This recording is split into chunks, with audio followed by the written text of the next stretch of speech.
প্রিয় উপস্থিতি,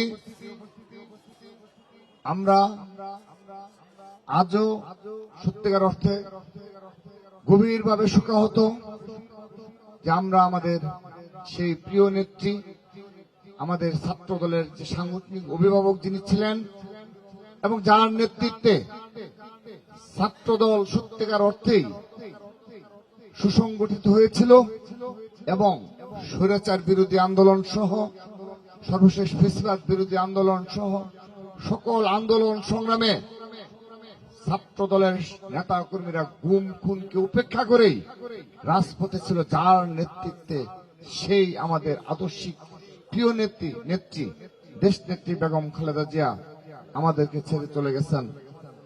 আমরা যখনই ভাবি, আমাদের যখনই মনে হয়, তখনই বুকটা অনেক খালি লাগে, এই কারণে যে আমাদের মা, আমাদের মাতৃতুল্য নেত্রী যাকে বলে দেশ নেত্রী বেগম খালেদা জিয়া সেই ধরনের নেত্রী। আমরা সত্যিকার অর্থেই তাকে আমরা মাতৃতুল্য নেত্রী হিসেবেই বিবেচনা করি এবং তিনি আমাদের আবেগের একটি বড় জায়গা জুড়ে রয়েছেন। কারণ তার সাথে আমাদের এই প্রজন্মের ছাত্রদল যারা রয়েছে এবং আমরা যাদের নেতৃত্বে বিগত সময়ে ছাত্রদলের যে সকল নেতৃবৃন্দ ছিল, তাদের প্রজন্ম পুরোপুরি দেশ নেত্রী বেগম খালেদা জিয়াকে পেয়েছে এবং তার নেতৃত্বেই ছাত্রদল একটি সংগঠন হিসাবে মাঠে দাঁড়িয়েছিল। তা আজ আমাদের মাঝে তিনি নেই। আজকের এই দোয়া মিলাদ মাহফিলে শুধু একটি কথাই বলবো, দেশ নেত্রী বেগম খালেদা জিয়ার রেখে যাওয়া পবিত্র আমানত শহীদ রাষ্ট্রপতি জিয়াউর রহমান বীরুত্তমের রেখে যাওয়া পবিত্র আমানতকে রক্ষা করতে হবে। রোগ জীবাণু সব জায়গায়, সারাদিন সাবধানে। বাচ্চারা সারাদিন প্রমিস রাখবে অসম্ভব। এজন্যই ডেটলের নতুন প্রমিস, জীবাণুর বিরুদ্ধে 12 ঘন্টার সুরক্ষা বলয় ডেটল। এবং সেই রক্ষার দায়িত্ব নিতে হবে অবশ্যই বাংলাদেশ জাতীয় ছাত্রদলকে।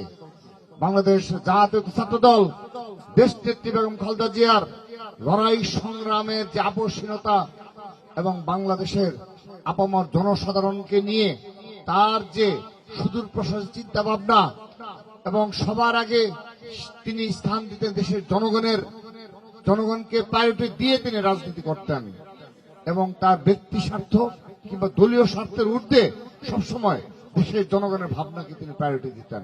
তা আমরা তার সেই আদর্শকে লালন করে তার বাংলাদেশের স্বাধীনতা সার্বভৌমত্ব রক্ষার যে তার লড়াই, সেই লড়াই ছাত্রদল অব্যাহত রাখবে ইনশাআল্লাহ। এবং সেই সাথে তার এই রেখে দেওয়া লড়াই আমরা আগামীতে বিএনপির ভারপ্রাপ্ত চেয়ারম্যান জনাব তারেক রহমানের নেতৃত্বে সেই লড়াই অব্যাহত রাখবো এবং অবশ্যই দেশ নেত্রী বেগম খালেদা জিয়া যেভাবে বিজয়ী হয়েছিলেন, যুগে যুগে বিজয়ী হয়েছিলেন, আগামীতেও বাংলাদেশ বিজয়ী হবে। বিএনপির ভারপ্রাপ্ত চেয়ারম্যান জনাব তারেক রহমানের নেতৃত্বে ছাত্রদল বিজয়ী হবে ইনশাআল্লাহ।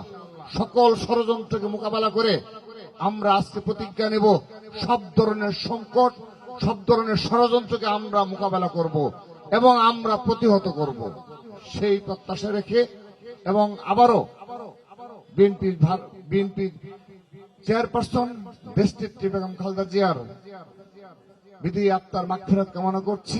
শহীদ রাষ্ট্রপতি জিয়া রহমানের জান্নাত নসিব করুন এবং আরাফাত এবং তার সুযোগ্য সন্তান আরাফাত রহমান কুকুকেও জান্নাত নসিব করুন। সেই কায়মনোবাক্যে দোয়া করেই আমি আমার বক্তব্য শেষ করছি।